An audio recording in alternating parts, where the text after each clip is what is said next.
सामने आखा दरी बच बन सीधा के हाजी को समझे ना ये बस तस्वीरें बनाने के लगे रहेंगे। मैं तो आपको नई से नई वीडियो दिखाने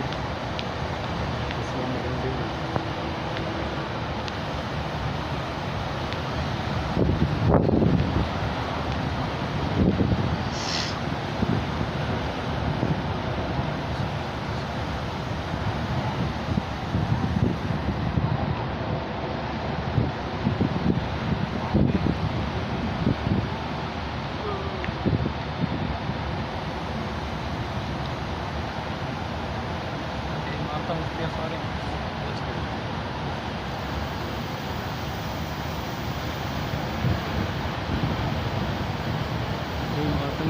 तो चाकड़े देखन भी बंदी उठा चढ़े